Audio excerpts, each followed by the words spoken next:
comencemos la parte práctica, vamos a hacer un recordatorio de toda la anatomía realmente. El segundo tema que hemos visto es origen y desarrollo del embarazo, que pasamos a la anterior clase, ¿no es cierto? Sí. A ver, Yosinando, no está Yosinando. ¿Qué me puede decir de la fecundación, Yosinando? ¿Qué es la fecundación? ¿Cómo, dónde y cuándo ocurre? La fecundación ocurre luego de un acto sexual donde el espermatozoide fecunda el óvulo y el óvulo va a derivar hacia la pared del taxi. ¿Dónde va a ser la fecundación? ¿En el parque? El proceso empieza en los ovarios con la liberación de los óvulos y los óvulos caminan hacia la cavidad uterina por las trompas de falopio. Ya, pero ¿dónde va a ocurrir la fecundación?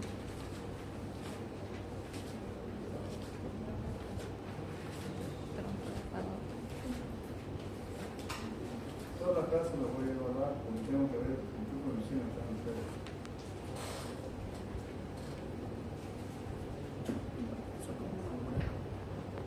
¿Sí? ¿No están bien?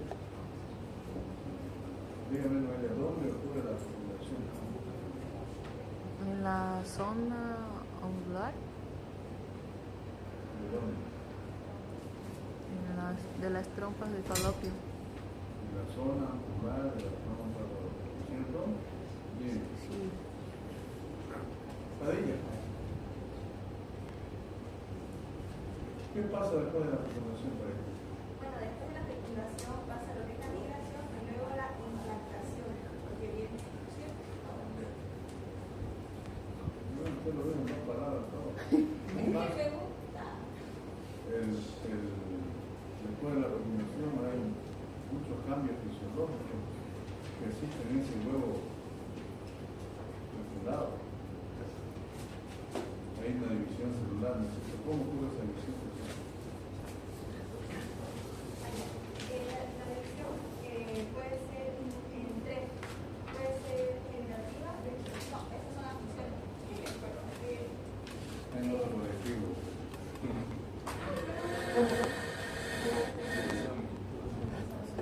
Está emocionada. A ver, puerta. No está puerta. Dígame, ¿qué ocurre una vez que ha ocurrido la fecundación? La fecundación ha ocurrido en las trompas de falopio, en la región auricular. ¿Qué va a ocurrir después? Inicia el desarrollo del embrión.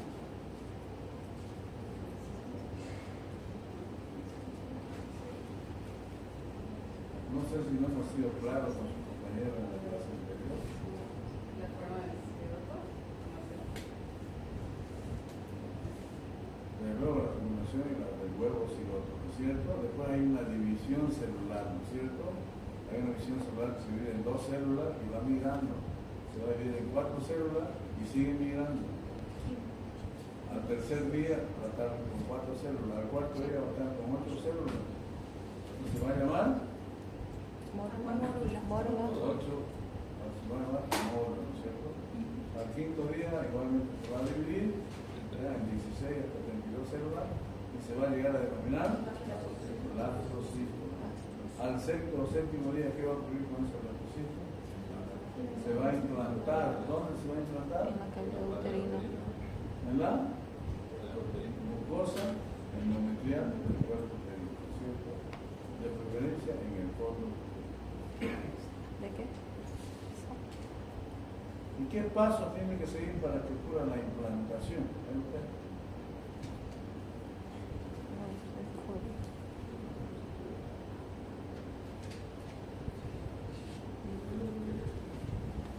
Tiene que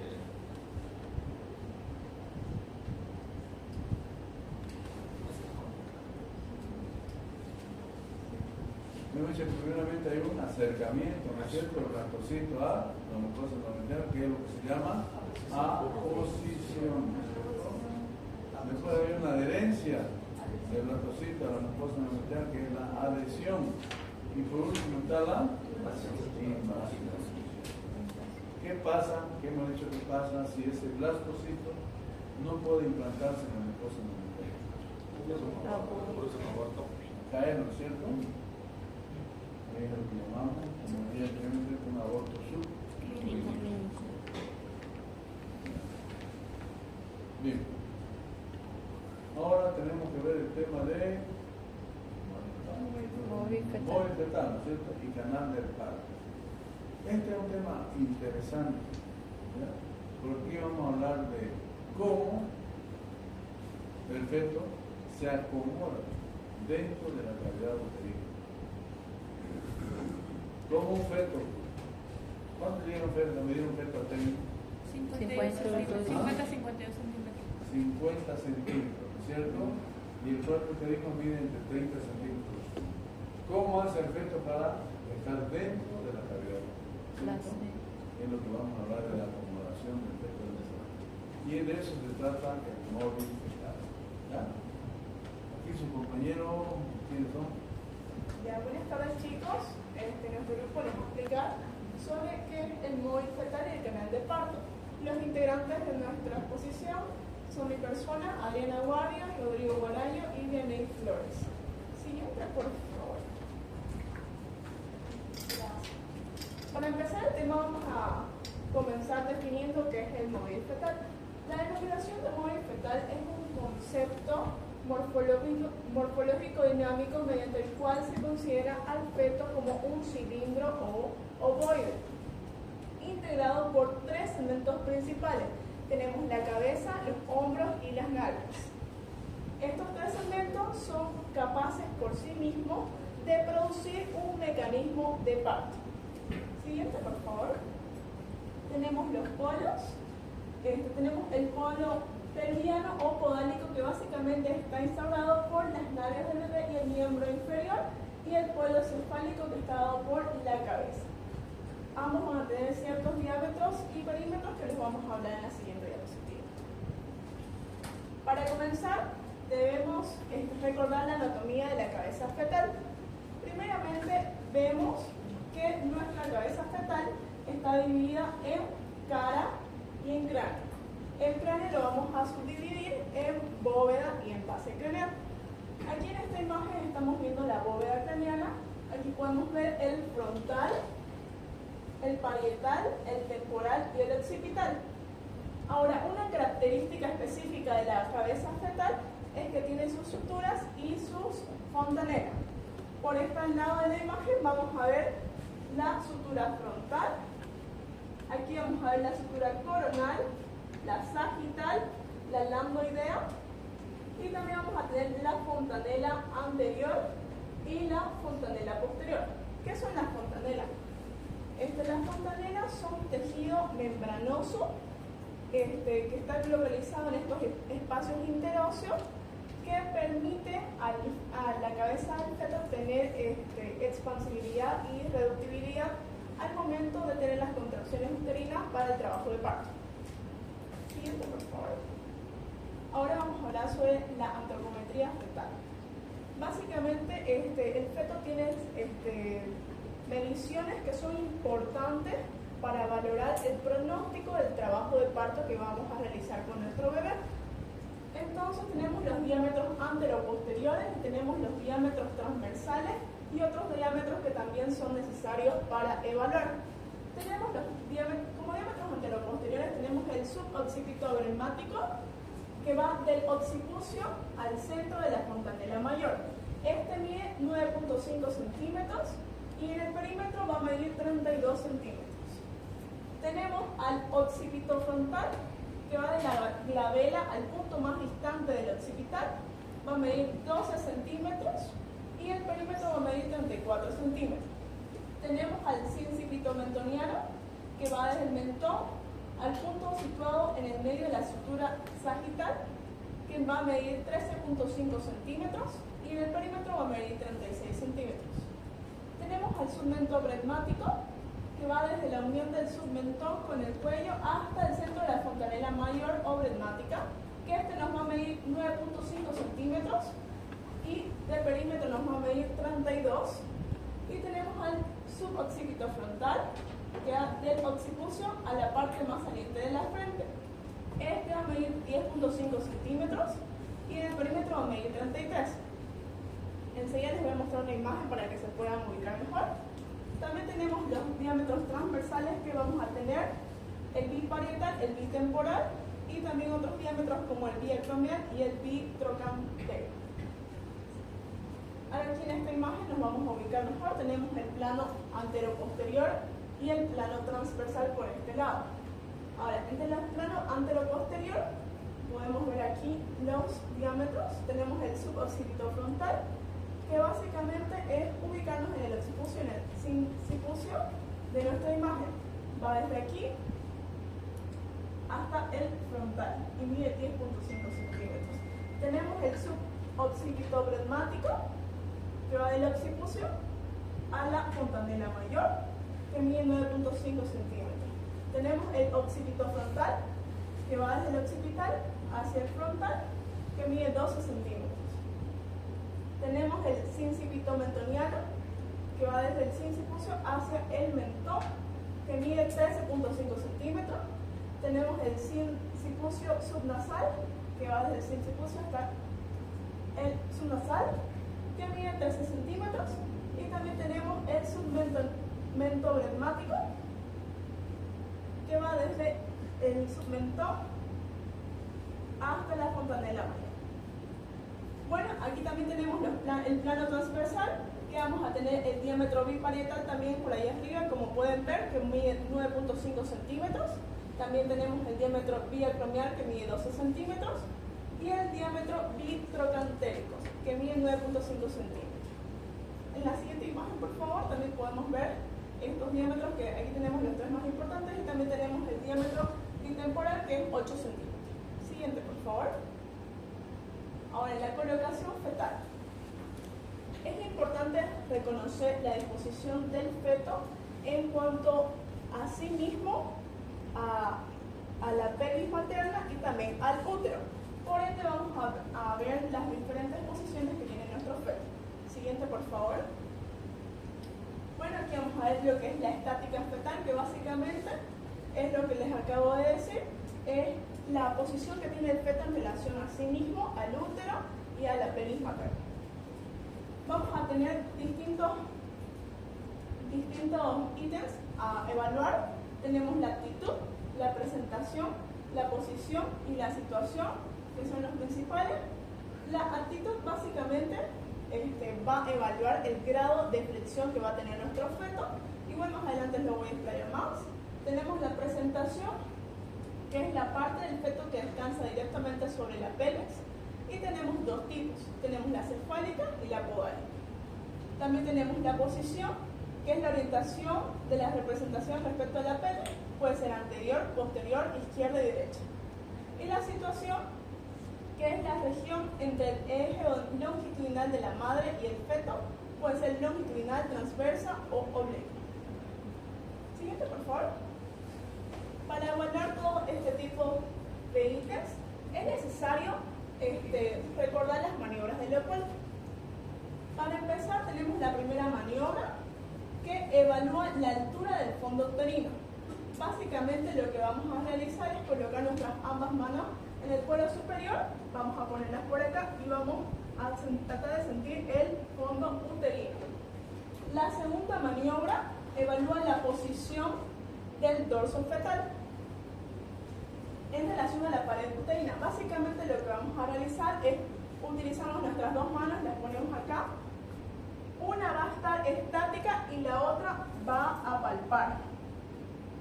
Luego otra la intercambia, esta va a estar estática y esta va a palpar. Y básicamente lo que van a buscar es en qué lado está el dorso fetal. El dorso fetal le van a sentir una superficie más plana y básicamente donde no está el dorso fetal van a sentir los miembros del bebé. Como tercera maniobra se evalúa la presentación del feto.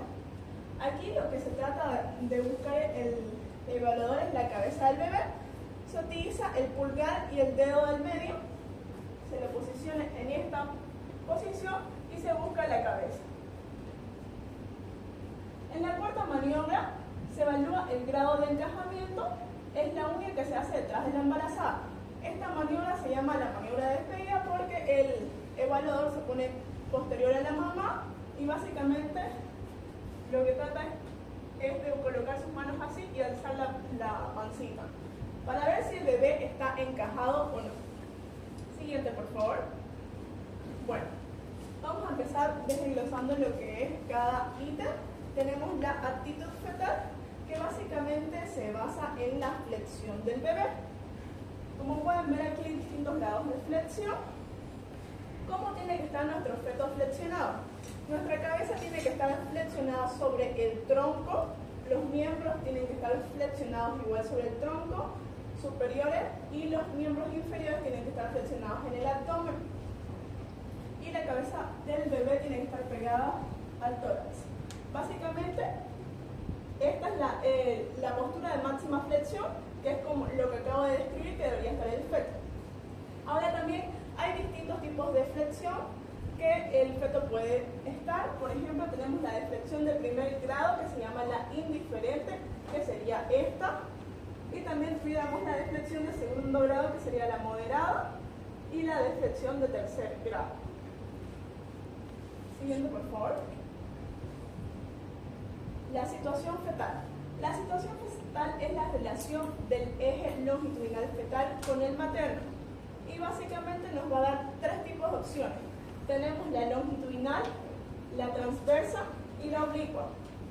La longitudinal es indicación para parto por vía vaginal, la transversa es indicación para cesárea y la oblicua pues, podemos aplicar las maniobras de Leopold para ver si el feto cambia de posición a transversal o a longitudinal y ver qué podemos hacer. Se encuentra el 99% de los trabajos de parto tienen esta posición, que es la longitudinal. Y los factores predisponentes para que el feto esté en una situación transversa incluyen multiparidad, placenta previa, polidramnios y anomalías uterinas. Siguiente, por favor. Ahora sí tenemos la presentación del feto. La presentación es la parte del feto que toma contacto con el estrecho superior de la pelvis. Básicamente, ¿puedes volver un poquito para atrás? Más para atrás. Ahí, la anterior, sí. Básicamente es esta partecita que está en contacto con la parte superior de la pelvis. Lo que busca la tercera maniobra de Leopold. Ahora sí te puedo ver. Muchas gracias. Ya. La presentación, va a haber dos tipos de presentaciones. Vamos a tener la cefálica y la podálica. En la cefálica nos vamos a tener cuatro tipos de presentaciones. Vamos a tener la de vértice, que aquí es donde nos va a dar, vamos a utilizar el diámetro suboccipitogresmático, que es de 9.5 centímetros, que es indicación de trabajo de parto por vía vaginal. También tenemos la de Bredma, que esta va a tener el occipito frontal, que va a medir 12 centímetros, que esta es indicación de cesárea. También tenemos la de frente, que utiliza el diámetro occipito-mentoniano, que mide 13.5, que igual es indicación necesaria. Y tenemos la de cara, que es la submentobresmática, que mide 9.5 centímetros, que esta sí se puede realizar por parto vaginal. Ahora, siguiente, por favor. Bueno, aquí tenemos básicamente explicado lo que ya les dije. Tenemos las cefálicas y las pélvicas o podálicas. Las cefálicas son las que anteriormente expliqué, que eran las cuatro primeras. Y aquí están las pélvicas. Las pélvicas tenemos las completas y las incompletas. Las completas son las nalgas completas, que sería esta posición. Y las incompletas tenemos las nalgas incompletas y las nalgas francas. Siguiente, por favor. Bueno, y la posición. La posición fetal en relación es la relación en presentación al lado derecho e izquierdo, anterior o posterior con el conducto de parto. Básicamente, si puedes volver un ratito en las maniobras de Leopold. Ya. La maniobra de Leopold que nos ayuda a ver la posición del feto es la segunda maniobra, que es la que busca el dorso fetal, que nos va a indicar si está derecho o izquierdo. Siguiente. Y ya eso explicaría mi compañero. A ver, vamos a... Pónganlo al principio.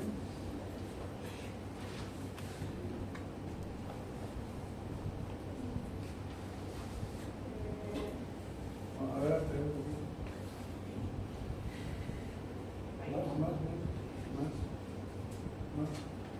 Más. Un poquito más. Ahí. Bueno. Bien, estamos hablando de la estática fetal, cómo el feto se encuentra dentro de la cavidad uterina. Para lo cual ya su compañero habló de una actitud, habló de una situación, habló de una posición y habló de una presentación. Ahora vamos a ver qué será la actitud. El concepto de actitud es que es la relación que existe entre los diferentes segmentos fetales entre sí. ¿Ya? El mentón sobre el tronco, miembros superiores impulsados sobre el tórax, muslos sobre el abdomen y las piernas sobre los muslos. Esa es la actitud fisiológica. ¿Ya? Y en este caso sería una actitud de flexión. ¿Por qué? Porque el mentón está flexionado. Existen diferentes actitudes. Existe la de flexión, existe la actitud indiferente. ¿Qué significa indiferente? Que no está ni flexionado ni flexionado. Es esto. Existe la actitud deflexionada. Y por último, existe la actitud totalmente deflexionada. Esto se relaciona con las diferentes modalidades de presentación. Su compañero habló de presentaciones cefálicas y habló de presentaciones podálicas. En la presentación cefálica tenemos presentación cefálica de vértice, presentación cefálica de Bretman, presentación cefálica de frente y presentación cefálica de cara. Cada una de estas presentaciones tiene su actitud. ¿Ya? Tiene su punto guía y tiene su punto diagnóstico. Al principio su compañera mostró la anatomía de la cabeza, ¿no es cierto? Y habló sobre la base y la bóveda, ¿no es cierto? Y en la bóveda hablamos de que existen suturas y existen fontanelas. Existen dos fontanelas que nos sirven como puntos guía y punto diagnóstico para ver la modalidad de presentación. Tenemos la fontanela anterior, que también se llama fontanela mayor, se llama Bretman y también vulgarmente lo denominan como mollera. ¿Cierto? Luego tenemos la fontanela posterior, que es más pequeña. ¿Ok? Entonces, esta es la actitud, es la relación de los diferentes segmentos fetales entre sí. Y la actitud fisiológica es la de reacción, tal como en el esquema. Bien, ahora, ¿qué será la situación?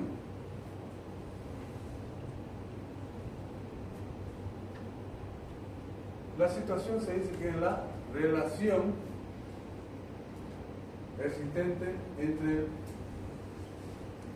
móvil uterino, entre el eje uterino, el eje fetal y el eje longitudinal de la madre. Si estos ejes coinciden, la situación va a ser longitudinal. Miren, aquí está coincidiendo la cabecita, las nalgas, coinciden los ejes, tanto del feto como del útero. ¿Ya? Entonces, cuando coinciden los ejes del útero, del feto y de la madre, la situación va a ser longitudinal, que es la situación fisiológica.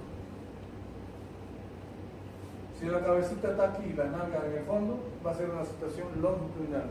Pero si las nalgas están aquí y la cabecita acá arriba, ¿qué tipo de situación será? ¿Ah? Longitudinal igual. ¿Ya? Porque hay relación de los diferentes ejes, ¿cierto? Pero, en este caso, este es el eje longitudinal de la madre, ni el útero ni el feto están coincidiendo, ¿no es cierto? Esto será una, porque debería estar la cabeza aquí, la nalga acá, para que sea longitudinal. Pero como está atravesado, la situación va a ser transversa. Y por último, tenemos otro tipo de situación que es la oblicua. Este es el abdomen, el útero, la cabecita o las nalgas pueden estar acá, a este nivel, que no está a nivel central donde debe estar el mundo. Y de ahí nace el concepto de presentación. ¿Qué será la presentación? Ya su compañero lo dijo. La presentación no es más que la relación de uno de los polos fetales. Puede ser el polo cefálico o puede ser el polo odálico, con el estrecho superior de la pelvis materna. Y que esto va a desencadenar un mecanismo del parto. Si no, no podemos denominar la presentación. Entonces, la presentación, jóvenes, es la relación de uno de los polos fetales con el estrecho superior de la pelvis materna, que va a desencadenar un mecanismo de parto. Ahí decimos que es presentación. Perdón. Entonces,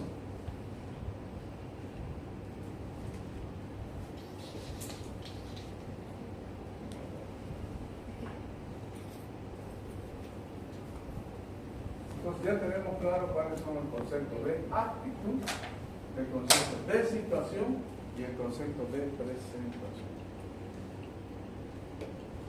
Ahora, cuando hablamos de presentaciones, hablamos que existen dos tipos de presentación. La presentación, ¿cuál es la otra de atrás? Ahí, cefálica y la presentación oral. Cuando hablamos de la presentación cefálica, vamos a hablar que existen 4 modalidades de presentación cefálica. Una, esta es la de vértice, esta es la de Bretman, De frente. esta es la de frente y esta es la de cara. Son 4 modalidades de presentaciones cefálicas. Ahora, estas modalidades de presentación, cada una de ellas tiene su actitud, tiene su punto guía y tiene su punto diagnóstico. Porque ¿cómo vamos a diagnosticar ustedes nosotros la presentación? Cuando la paciente esté en trabajo de parto, mediante un tacto vaginal, ¿no es cierto? Y de ahí vamos a buscar nosotros zonas anatómicas para ubicarnos qué modalidad de presentación es. Primero, en la presentación cefálica, modalidad de vértice, la actitud, ¿cuál será? Más impresión. Si está así, ¿qué se denomina eso? Flexión. Flexión. Flexión. ¿Ya? Entonces, si el feto está así, ¿ya? Si está así, este es el canal del parto, el canal vaginal. ¿Ya? Nosotros vamos a introducir nuestros dedos, ¿ya? ¿Ok? Y vamos a caer en esta prominencia aquí, que va a ser nuestro punto guía. ¿Qué se denomina esta parte? Fontanela anterior. Fontanela Posterior. posterior. Entonces, nuestro punto guía va a ser la fontanela posterior. ¿Y cuál será nuestro punto diagnóstico?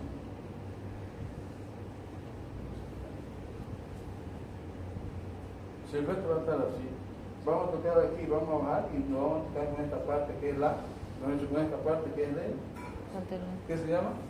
¿Esto qué se llama? Es el occipital, el hueso occipital. Entonces, el punto diagnóstico de la presentación cefálica, modalidad de vértice, va a ser el hueso occipital. Entonces, presentación cefálica, modalidad de vértice, actitud de flexión. Punto guía, fontanela posterior. Punto diagnóstico, el hueso occipital. ¿Está claro? Presentación cefálica, modalidad de Bretman. La actitud será De flexión. indiferente, Diferente. ¿no es cierto? Porque está así, está indiferente. Y cuando nosotros hacemos el tacto, ¿no es cierto? Vamos a caer a este nivel. A este nivel se encuentran las fontanela anterior o fontanela mayor, o también se llama Bretman, o también se llama Moller. Entonces vamos a llegar y vamos a tactar, porque muchas veces es difícil, un ángulo de la fontanela. ¿Qué es lo que se llama? El ángulo de la fontanela o ángulo de Los Ángeles. Los Ángeles. Ese va a ser nuestro punto guía. ¿Y cuál será nuestro punto diagnóstico? Si se llama Bretman, Frontal. va a ser pues la fontanela anterior, la fontanela mayor o el Bretman, que va a ser nuestro punto diagnóstico. Es fácil diagnosticar esta modalidad de presentación. ¿Por qué? Porque el Bretman ya es un hundimiento que existe a este nivel. Ustedes tocan la cabecita del feto y se le hunde, es como una membrana, ya como un hueco, digamos. Ustedes fácilmente que lo pueden palpar, que mide entre 3 a 4 centímetros. O sea, no hay cómo no encontrar el Bretman. Entonces, en la presentación cefálica, modalidad de Bretman, la actitud va a ser indiferente. El punto guía va a ser el ángulo de Los Ángeles. Y el punto diagnóstico va a ser el Bretman, fontanela mayor, fontanela anterior o Moller. Cualquiera de esos nombres se va a dar. Bien. Ahora vamos a hablar de la presentación cefálica, modalidad de frente. La actitud de esta modalidad de presentación es de flexionado, o sea, el reto está así. Miren ustedes. Cuando nosotros hacemos el tacto, vamos a caer directamente a las fosas nasales. Vamos a poder tactar las fosas nasales, porque en esta otra no se puede, pero en esta sí. Entonces eso va a ser nuestro punto guía. Y la actitud de la presentación de frente es de flexionado. El punto guía serán los Narinas. la nariz, el punto guía. Y el punto diagnóstico va a ser, si la presentación es de frente, serán los huesos frontales, que son 2 en el feto, ¿no es cierto?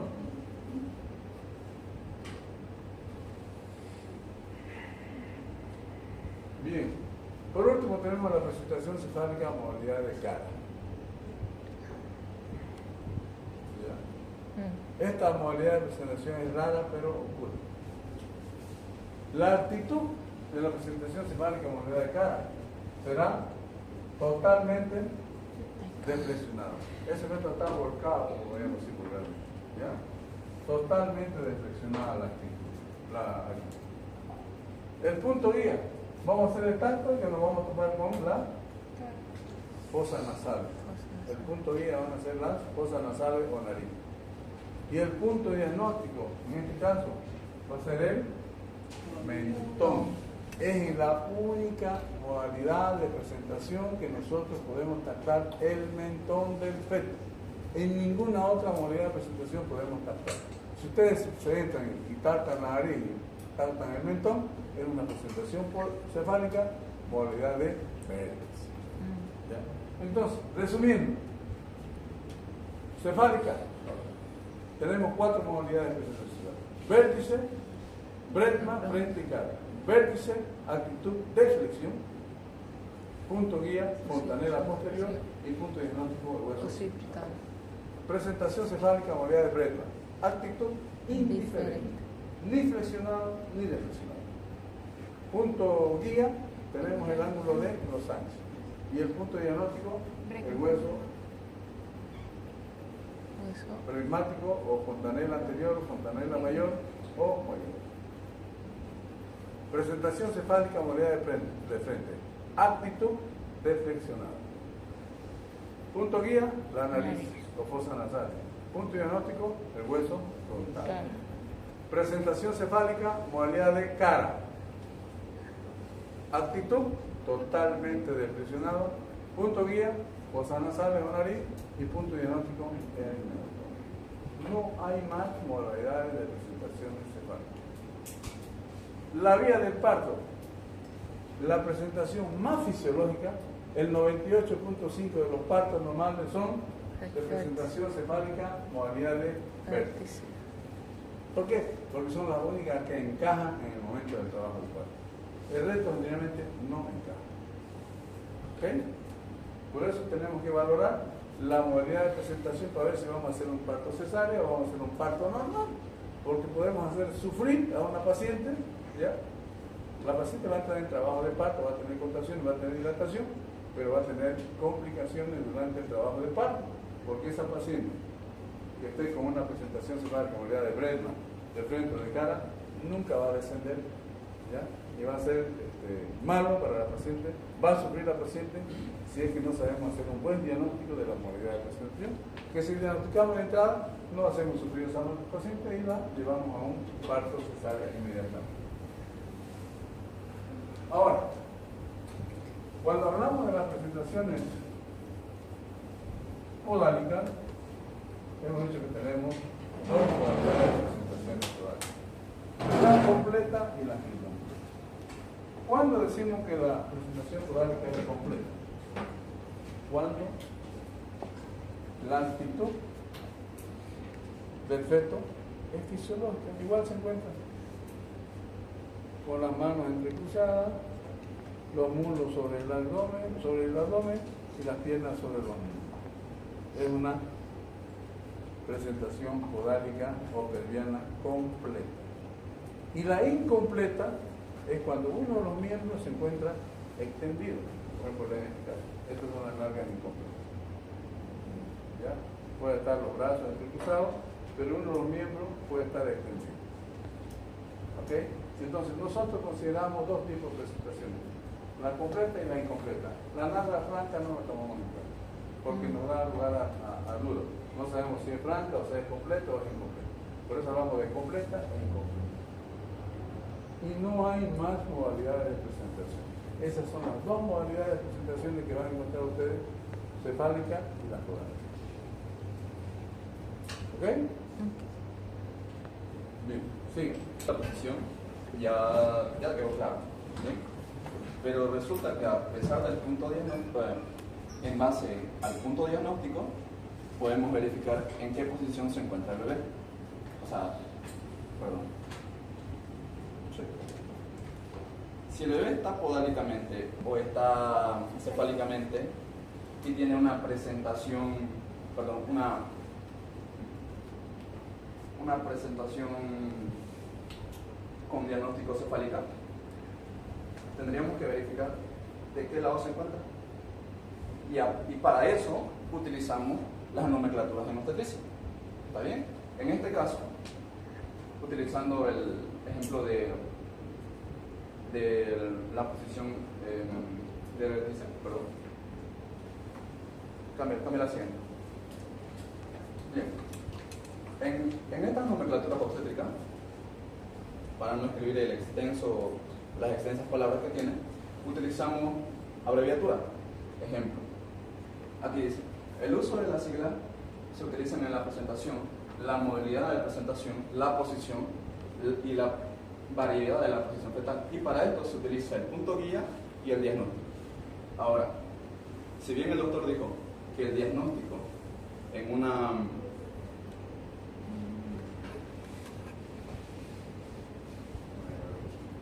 una modalidad de vértice es el occipital, tenemos que ver en qué ángulo se encuentra con relación a la pelvis materna o a la pelvis de la mujer. En este caso, se le dice occipito ilíaco porque está con los huesos ilíacos, izquierdo. ¿Por qué? Porque el dorso del bebé se encuentra con relación al frente de la mujer, si me logro entender. ¿Y por qué anterior? Porque es la porción anterior. Y así hacemos con el resto.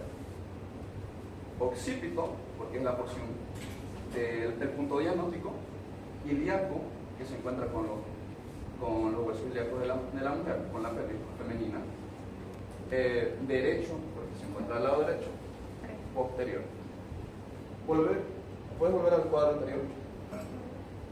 Ahora, en este caso de la mujer, en cada modalidad de presentación, tenemos, ¿cómo se le podría decir? 8 ángulos en los cuales podemos medir esto. ¿Cómo? Obteniendo el punto diagnóstico, en este caso, utilizamos los pasos a seguir. Occipito, transverso. ¿Por qué? Porque se encuentra en una posición transversa. Imagínense que esta es la cabeza. El punto diagnóstico es el occipital, en un ángulo vértice. Para verificar en qué posición se encuentra el bebé, el feto en este caso, en este ejemplo tenemos una occipito transversa. Y más adelante imaginen. Ahora haciendo la siguiente. Como ves acá, la primera sigla es indicativo del punto diagnóstico. Occipital, en el que ya se mencionó, bresmática en el punto bresmático, frontal, porque es el punto diagnóstico, y mentoniano. El sacro se utiliza en casos especiales, en caso de una presentación podálica. ¿Está bien? La segunda sigla es indicativo del hueso ilíaco. ¿Ok? Entonces, si ya tenemos y juntamos dos siglas, tenemos el occipito y ilíaco, bresmático, ilíaco, frontal, ilíaco. Consecutivamente a esa, la tercera letra y la cuarta letra es indicativo del ángulo en el que se va a encontrar, ya sea izquierdo o derecho, anterior o posterior, transversa, sacra o púbica, dependiendo del ángulo de la cintura pélvica de la mujer. Si bien sabemos que el feto debería ubicarse en esa región, ¿a qué ángulo se encuentra? ¿Está bien? Utilizando esto, occipito, ilíaco, izquierdo anterior. Si me logro entender. Aquí hay ejercicio. Ahora haciendo la siguiente. Ahora, como decía, en el caso de las presentaciones podálicas, de igual manera tienen su nomenclatura. En este caso, sacroilíaco anterior, sacroilíaco transverso, por la región que se encuentra en relación a la pelvis femenina. La siguiente. Aquí hay más ejercicios para poder reconocer. ¿Cómo? Esta posición es una posición bresmática, ilíaca izquierda anterior. Si bien vemos, aquí tiene el dorso del bebé. Y aquí hay más. En posición bresmática, en posición de cara. Aquí tenemos la siguiente, ¿no? Aquí tenemos casos raros, pero se pueden ver en el que el bebé está ya situado transverso, de manera oblicua en la cavidad uterina femenina. ¿Qué pasa en este caso? Las nomenclaturas en las cuales nosotros podemos ubicar al bebé es a base del acromio. Acromio ilíaco derecho, dorso anterior. Es la manera en la cual podemos ubicarla. ¿La siguiente? Vuelva.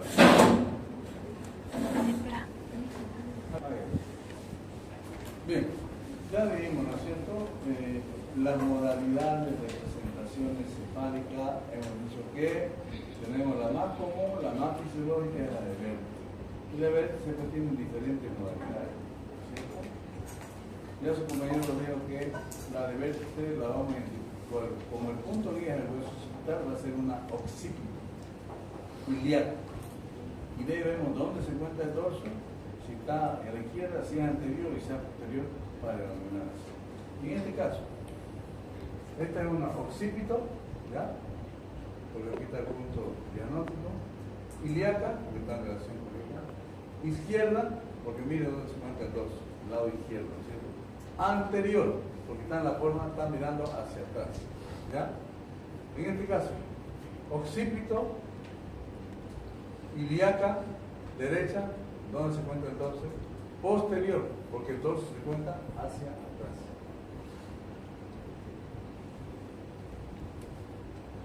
Occipito, ilíaca izquierda. Esta no se ve, parece ser una transversa. ¿Ya? ¿Por qué? Porque no es tan. Y tenemos, son 8 las modalidades.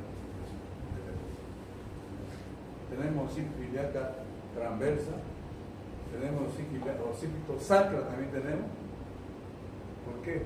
Porque el hueso occipital está por delante, nuestro hueso occipital está en relación con el hueso sacro.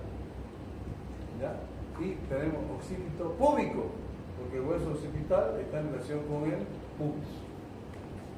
Son las diferentes modalidades de representación.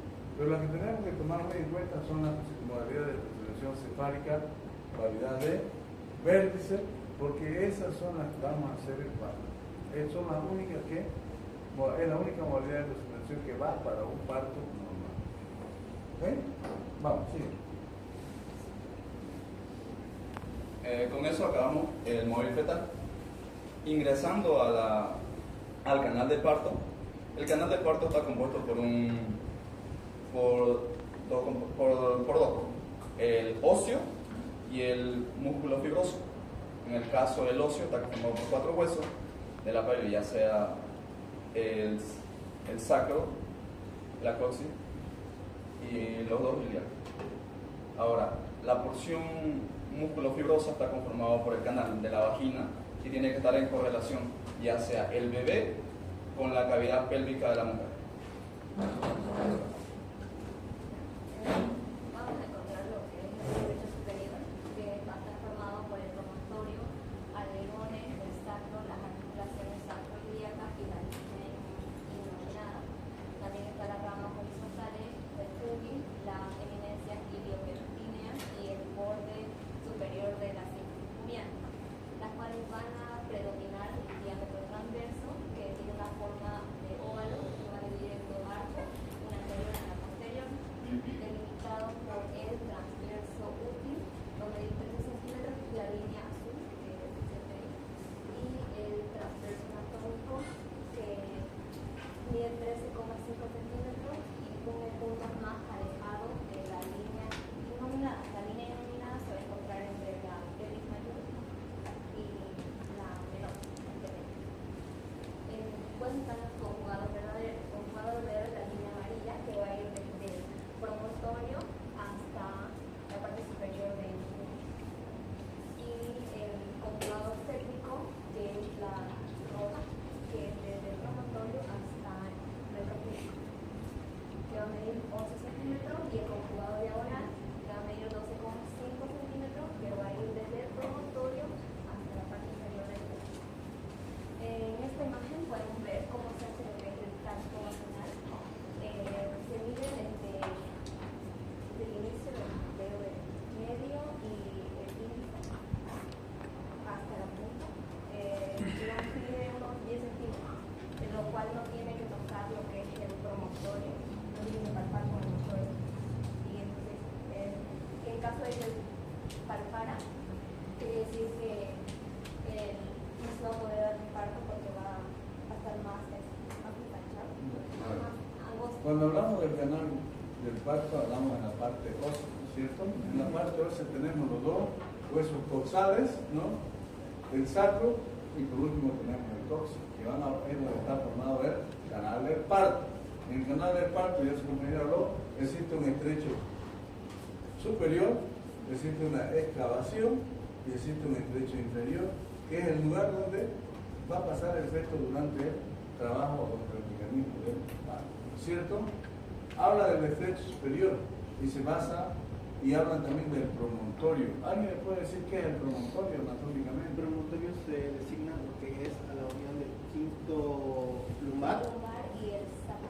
Es una eminencia que existe a nivel de la donde forman el anillo. quinta vértebra lumbar y la base del sacro, ¿no es cierto? Ese es el promontorio, y como su compañera, el promontorio casi no se lo puede tactar en los tactos vaginales. Si usted lo tacta, quiere decir que probablemente esa paciente tenga una estrechez pelviana, donde va a ser imposible realizar un parto. ¿Ya? Sí. La excavación o estrecho medio es importante durante el parto. Tiene una cilindro flexionado y truncado. Cilíndrico delimitado por el estrecho superior y inferior de la salida de la pelvis. En las menores dimensiones, paredes laterales. La espina ciática, diámetro transverso de 12 centímetros, también llamado diámetro isquiático, que va a ser, o sea, también igual se puede palpar, es la espina ciática. Si esta va a estar más prominente, es decir, que va a haber, en el parto se va a atorar y no va a poder hacer parto. El estrecho inferior, que tiene una forma romboidal, osteofibroso, formado por dos planos triangulares, anterior y posterior. La base de esta va a ser el diámetro isquiático, que se ve en el vértice, que va a medir 11 centímetros. Después el vértice viene anterior del borde inferior de la cistiana, ojiva o arcada y el vértice triángulo posterior, que es de la punta del subcoccygeus. El diámetro anteroposterior del estrecho inferior va a ser el subcoccygeano, que va a medir unos 9 centímetros, y el subsacrosubclaviano de 11 centímetros, que va del triángulo.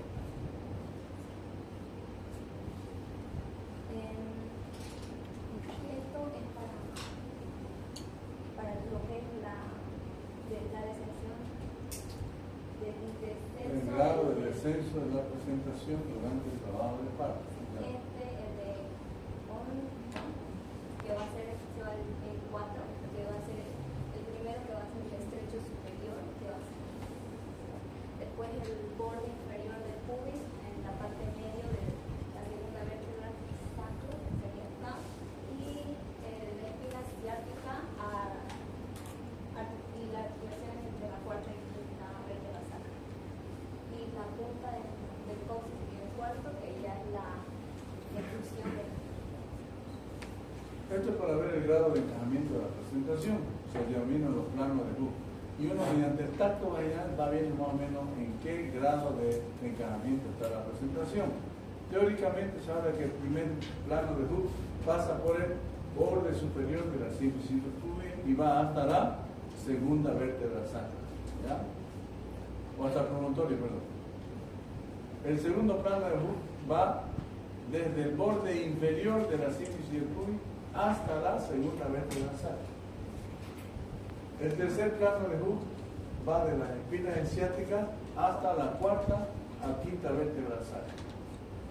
Ya el cuarto plano de Hooke ya nosotros lo podemos ver, porque ya la cabecita está saliendo, ya está a nivel del, ¿cómo se llama el último hueso que tenemos nosotros a ese nivel?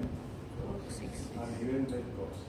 Eso lo determinamos mediante el tacto vaginal, para ver el grado de encajamiento de la presentación o de descenso de la presentación durante el trabajo. Puede tener los tipos de pelvis,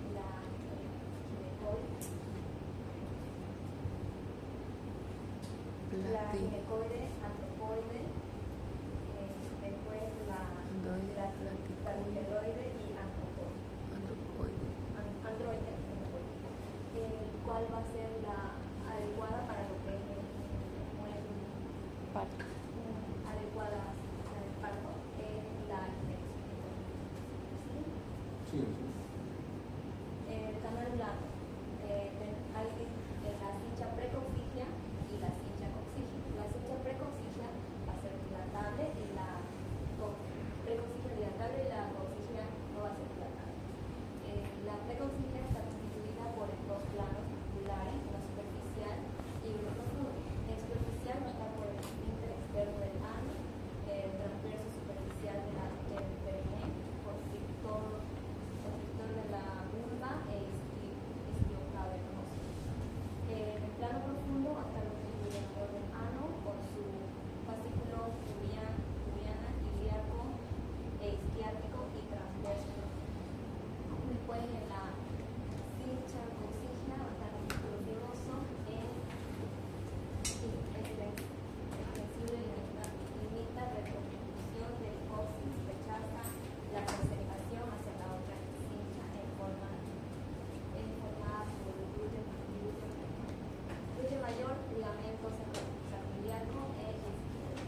exige. ¿Estoy de acuerdo, doctor? Ya.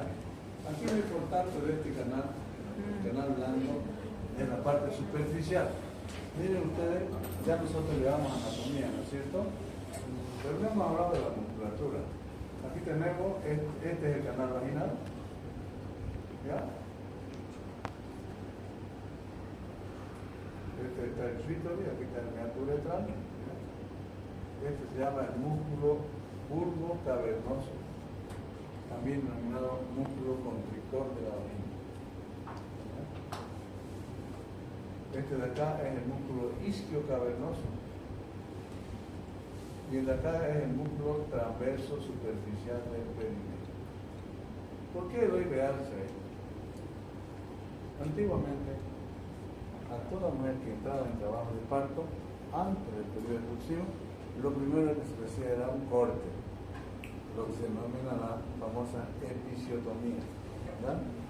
Agarraban un fiderazo y cortaban todo eso, de rutina.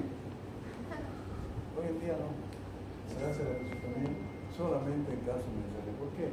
Provoca bastante sangrado, pero es bastante dolorosa también. ¿Y a qué me voy en esta parte anatómica? Que en la episiotomía existe una episiotomía mediana, existe una episiotomía lateral y una episiotomía medio lateral. ¿Cuál es la que realizamos nosotros? La medio lateral. Ya sea izquierda o derecha, dependiendo de dónde está la frente del pecho. Pero ¿qué cortamos nosotros cuando hacemos una episiotomía? Aquí tenemos la mucosa vaginal, ¿no es cierto? Cortamos la mucosa vaginal primeramente. Después cortamos, ¿cómo se llama este músculo? ¿Qué hemos dicho que se llama? Bulbo cavernoso. Cortamos el músculo bulbo cavernoso. ¿Qué más cortamos? ¿Qué se llama este músculo aquí? El transverso superficial del perineo. Entonces, en una episiotomía, cortamos la mucosa vaginal, cortamos el músculo bulbo cavernoso y cortamos el músculo transverso superficial del perineo. Esas tres estructuras nosotros cortamos cuando hacemos una episiotomía, ya sea medio lateral, ya sea lateral o ya sea directo. ¿Ya? Como le dije anteriormente, antiguamente se hacía a todas las pacientes que le hacían su cuerpo. Primigesta, peor si eran primigesta, hasta en la fructífera, hoy en día no. Solamente cuando hay mucha protrusión, cuando hay una inminencia de rotura del perineo, recién nosotros aplicamos la episiotomía. En otro caso, que también nos ayuda, porque muchas veces por no hacerlo, nos podemos provocar un desgarre del canal vaginal bastante considerable, especialmente en aquellas mujeres que tienen mayor edad. ¿A qué edad más o menos? ¿Cómo? ¿A qué edad? La edad adecuada para un embarazo está entre los 20 y 30 años, pero hoy en día se embarazan mujeres hasta de 50 años. ¿Qué pasa con ese canal de parto? ¿Qué pasa con ese útero? No tienen la misma expansibilidad, flexibilidad que una mujer joven, ¿no es cierto? Ese útero va a tener dificultades para extenderse. Ese canal vaginal va, en el momento del parto, en vez de expandirse, se va a desgarrar. ¿Por qué? Porque ya la función, hemos dicho que los ovarios tienen tres funciones, ¿no es cierto? Una función generativa, una función vegetativa y una función somática. La función vegetativa ya se encuentra disminuida, porque ya no va a nutrir totalmente a todo el aparato genital femenino. Por eso en el momento del parto se puede romper, se puede desgarrar ese parto. Es por hecho que no se aconseja realizar un parto normal a mujeres mayores de 35 años. Bueno,